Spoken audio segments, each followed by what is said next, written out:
I'm Ren. I'm 39. And 6 months ago, I stood in the sound booth of the concert hall where my mother debuted 40 years ago, pressed a button on a device I had spent 2 years building, and let my real voice speak for the first time in 33 years, while my mother stood on stage holding the hand of her newest victim, wearing the same blue dress she had dressed me in when she stole my voice. But that's the end, or the closest thing to an end, I've found in a life spent learning to speak without sound. To understand why I became a doctor of other people's voices while having none of my own, why I married into silence and chose children who would never hear me, why I built a machine that could reconstruct the voice of a 6-year-old girl from fragments of tape and family memory, you have to understand the theology of stolen sound.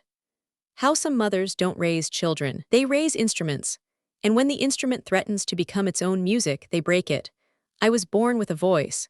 This is the fact that undermines everything my mother built. I was not mute. I was not damaged. I was not a miracle of survival or a testament to the power of love over disability. I was a child who sang, who talked constantly, who asked questions in a voice my father described as like a bell with opinions.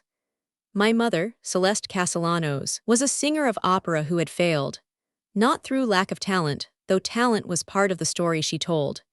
She failed through temperament, through the inability to submit to directors, through a voice that was technically perfect but emotionally cold, that could hit every note without convincing anyone that the notes mattered. She became a teacher, a professor of voice at a conservatory that had rejected her as a performer. She taught other people's children to sing while she told herself she was preserving art, transmitting tradition, shaping the next generation. And then she had me, and she discovered that I could sing before I could read, that I had perfect pitch, that my voice was warm where hers was precise, emotional where hers was controlled, alive where hers was. She must have heard it in her worst moments, dead. I was 4 when she gave me my first lesson. Not a children's song, an aria. O mio babino caro. She played the recording by Maria Callas and she made me sing along, correcting my breathing, my posture, my diphthongs. When I got it right, she smiled. When I got it wrong, she pinched the skin behind my knee where the bruise wouldn't show. I learned quickly. I learned to love the moments when her face softened, when she would say again, and mean it as praise, when she would hold my shoulders and feel my ribs expand and call me her little instrument. I was 6 when she broke me. It was a Tuesday. I remember because Tuesdays were lesson days, the days when my mother came home from the conservatory and transformed our apartment into a studio. I had been singing Der Hurlrake from the Magic Flute, the Queen of the Night aria, the one with the high F that my mother could never reliably hit. I had been practicing for weeks. I was 6 years old and I could hit the note, not consistently, but sometimes, and when I hit it, something happened in my mother's face that I didn't understand. Not pride, something more like fear. That Tuesday I hit it 3 times in succession. My mother stopped playing the piano. She stood up. She walked behind me and put her hands on my shoulders the way she did when she was checking my posture, and then her hands moved to my neck. Breathe from the diaphragm, she said, her voice strange, thick. Show me. I breathed. I sang the first line. Her hands tightened. I kept singing. I didn't understand that hands could be threats, that the woman who had pinched me and praised me and shaped me could also choose to end me. Her thumbs pressed into my throat. I tried to pull away. She was stronger than I expected, stronger than a woman who spent her days at a piano should have been. I remember the sound I made, not a scream but a gurgle, the area transforming into something animal and wrong. I remember falling. I remember her picking me up. Her face calm now, composed, the face she wore for students who disappointed her. I remember the button. She had been sewing earlier, mending a costume for student production, and there was a button on the table, small and white and shaped like a flower. She put it in my mouth. I was choking, gasping, and she put the button in my mouth and held my jaw closed and whispered, "Swallow. Swallow and we'll go to the hospital and everything will be fine." I swallowed. The hospital was a blur of white and screaming, my mother's voice performing grief with a precision I would later recognize as practice. She was playing with my sewing things. I turned my back for a moment. She swallowed a button and aspirated it. She was singing one moment and then she was. The performance was perfect. The doctors believed her. The button was retrieved from my esophagus, but not before it had done damage, not before my mother's thumbs had done more. The laryngeal trauma was attributed to the aspiration, to the coughing, to the desperate attempts to dislodge the object. No one looked at my neck. No one asked why a 6-year-old was singing opera arias. No one questioned the perfect, composed, tragically calm mother who had brought her damaged instrument to the emergency room. I woke up mute, not completely. I could make sounds. Guttural, animal sounds that bore no resemblance to language. I could breathe, but breathing hurt. I could swallow, but swallowing hurt more. My mother sat by my bed, holding my hand, and when the doctors left, she leaned close and whispered, "You were going to leave me. You were going to be better than me. Now you'll stay. Now you'll be my work. Now you'll be my voice." She was right. I was her work for the next 12 years. Her silent daughter, the subject of her second career, the one that eclipsed her first. She wrote poetry in my voice, translating my gestures and expressions into verses about the gift of silence, the wisdom of the voiceless, the purity of communication beyond words. She gave concerts where she sang while I sat on stage, dressed in white, smiling the smile she had taught me, my hands moving in a sign language that was not real sign language but a performance she had invented, a choreography of grief that she controlled completely. I was her prop, her evidence, her tragic muse. She won awards. She received grants. She became the leading expert on acquired childhood mutism, publishing papers about my case that were cited in journals, taught in universities, used to justify treatments for children who had actually lost their voices through trauma or illness. I read these papers as a teenager, after I learned to read lips and use a computer, and I understood that my mother had built an entire field of study on a lie, that she had poisoned the well of legitimate research with her manufactured tragedy, that there were real children suffering whose treatments were influenced by the fraudulent case study of Ren Castellanos, the silent singer, the voiceless voice. I left at 18. Not dramatically. Not with confrontation or accusation. I simply stopped coming home from the residential school for deaf and mute children where my mother had placed me, the one where I learned actual sign language, where I met Mara for the first time, where I discovered that silence could be community rather than performance. I changed my name legally, not from shame, but from necessity, from the need to separate the person I was becoming from the person my mother had constructed. I became Ren Chen, taking my grandmother's maiden name, the grandmother who had died before I was born and who I like to imagine would have been horrified by what her daughter did. I became a doctor, a phoniatrician, a specialist in voice disorders, though I myself had no voice to treat. I studied the anatomy of the larynx, the physiology of speech, the neurology of language. I built devices that helped others speak when their bodies failed them, synthesizers that translated neural impulses into words, software that reconstructed lost voices from old recordings.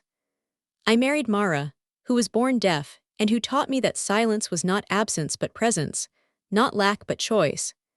We adopted Sam and Lewisa, both deaf, both from families who could not or would not learn to communicate with them, and I built them devices that translated their sign language into spoken words for hearing audiences, not because they needed to speak to be valid, but because I wanted them to have the choice I had been denied. I built my voice machine in secret. Over 2 years, in my home laboratory, using recordings of myself at 4 and 5 that I had found in my mother's archives, using family videos where my voice appeared in the background, using acoustic modeling and machine learning, and the particular expertise I had developed in reconstructing lost phonation. I built it not to use, not to speak, but to have. To know that my voice existed, that it was real, that it had been taken but not destroyed. The machine could produce speech that sounded like the me I would have been, the me with 33 additional years of vocal development. It was my voice, recovered from the dead, resurrected in silicon and electricity. I did not plan to use it. I planned to keep it hidden, to let it exist as proof, as possibility, as the alternative history I carried inside me. But then I found Mia. She was 8 years old. She appeared in one of my mother's promotional videos, a new student at the conservatory, a tragic case of acquired mutism following trauma. She was dressed in white. She sat on a stage while my mother sang and gestured, and her hands moved in the same fake sign language I had used, the same choreography of false grief. And when the camera caught her face, just for a moment I saw something I recognized. Not performance, terror, the terror of a child who knows she is trapped but does not yet know that the trap is not inevitable. I investigated. It took 6 months. I hired lawyers, investigators, people who could navigate the systems my mother had learned to manipulate. I discovered that Mia was not a student. She was not even legally adopted. She was the daughter of a former student of my mother's, a young singer named Teresa who had confided in Celeste during a personal crisis, who had asked for temporary help with childcare while she auditioned for companies in Europe. Teresa had never returned. My mother had told her that Mia had developed a sudden illness, that she needed specialized care, that Teresa should focus on her career and trust the expert. The communications had grown less frequent, more reassuring, more final. Mia was happy. Mia was adjusting. Mia didn't ask about her mother anymore. And then, the diagnosis. Acquired mutism following traumatic aspiration. The same story, the same button or something like it. The same hospital, the same doctors who had treated me, the same perfect mother performing perfect grief while a child woke up without a voice. I found Teresa in Berlin, singing in a small company, believing her daughter was being cared for by the generous teacher who had saved her career. I told her the truth. She collapsed. She raged. She wanted to fly immediately to confront my mother, to take Mia back, to destroy everything. I stopped her, not out of mercy for my mother, out of strategy, out of the need to do something more than rescue one child, out of the need to end the pattern, to break the machine, to use my mother's own methods against her. I contacted Mia in secret. Through the same residential school where I had learned real sign language, through teachers who remembered me, through the community of deaf and mute children that my mother had never understood was a community. I taught her, not just language, but the history of her own voice, the truth of her own silence, the possibility that she could choose to speak or not speak, that her body was hers, that her throat was hers, that her voice, if she wanted it, if she chose to develop it, was hers. My mother announced her farewell concert. The voice of silence, 40 years of mute love. The conservatory where she had debuted, the stage where she had built her empire of stolen voices. Mia would be the guest of honor, the new generation of silent wisdom, the continuation of a legacy that my mother was preparing to pass on. I applied for a technical position. I used credentials I had built over 15 years of legitimate work. I was assigned to sound engineering, to the booth where I could control what the audience heard. The night of the concert, I arrived early. I checked my equipment. I tested my voice machine. I watched my mother rehearse, watched her hold Mia's hand, watched her smile, the same smile she had used on me, the smile that said, "You are my creation, my property, my voice." Mia looked at me once from the stage and I signed to her. "Ready?" She signed back. "Ready." The concert began with my mother's usual performance. The areas she had never been able to sing professionally, rendered now with the technical perfection that had always been her limitation. The poetry she had written in Ren's voice. Read aloud while a projection showed photographs of me as a child, the silent daughter, the tragic muse. She introduced Mia as my second silent daughter, the child life gave me when Ren grew beyond my care, and Mia walked onstage in the same white dress, the same blue sash, the same costume of manufactured innocence. I waited until my mother began her signature piece, the poem she called The Gift of Absence, the one that had won her the National Book Award, the one that began with the line, "My daughter's silence taught me to listen." I pressed the button. My voice filled the theater, not the synthesized approximation I had expected, but something stranger and more powerful. The machine had learned, had adapted, had found frequencies in the old recordings that I had not programmed. It sounded like me. It sounded like the me I had never been allowed to become. It sounded like a 39-year-old woman speaking with the voice of a 6-year-old girl who had been interrupted mid-sentence. "That is not my gift," the voice said. "That is your theft. I could sing before you broke me. I could speak before you silenced me. And this child you hold is not your daughter.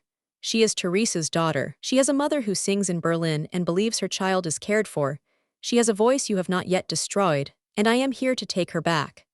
The theater went silent. My mother froze, her hand still extended toward Mia, her face caught between performance and panic. I continued, speaking through the machine, my words filling the space where her music had been. "I am Dr. Ren Castellanos.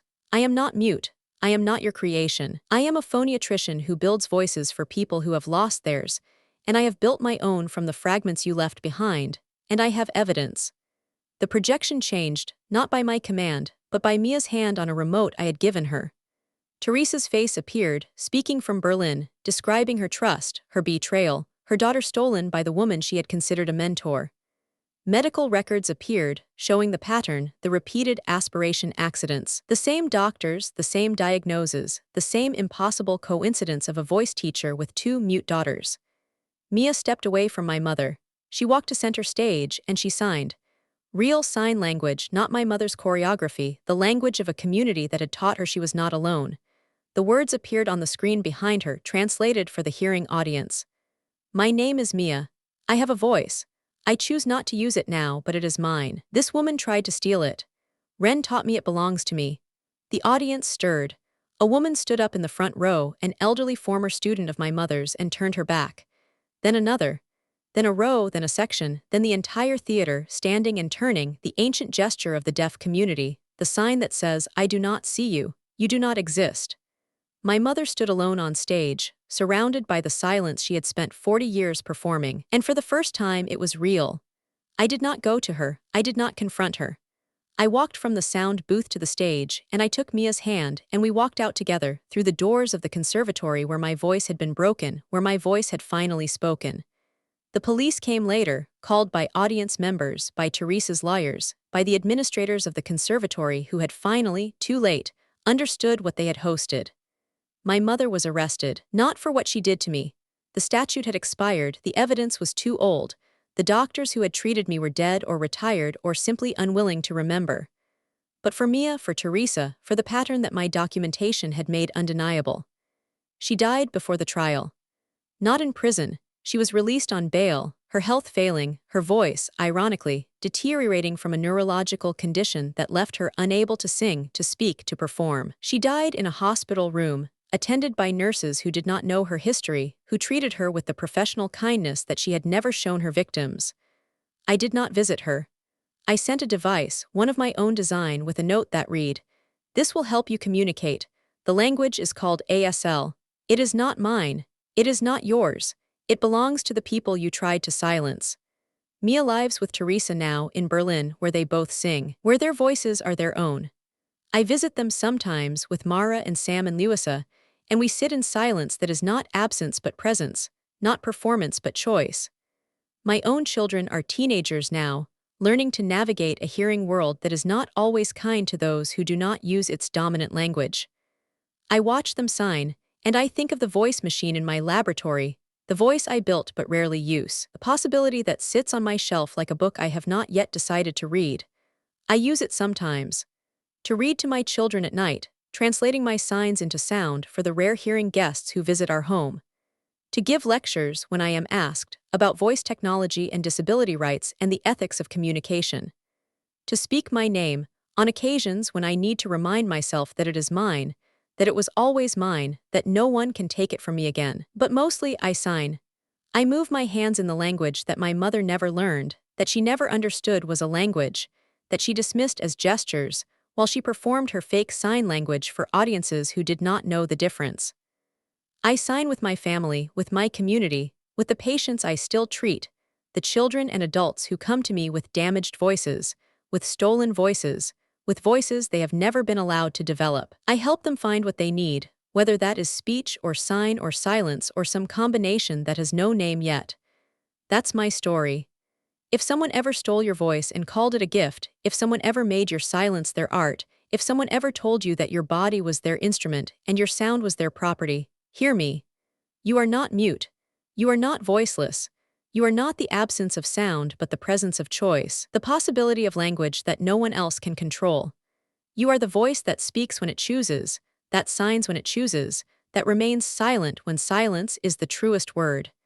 You are the song that was interrupted, and the song that continues, in whatever form you decide, in whatever language you claim as your own. You are not your mother's instrument. You are your own music. And the world is waiting to hear what you choose to play.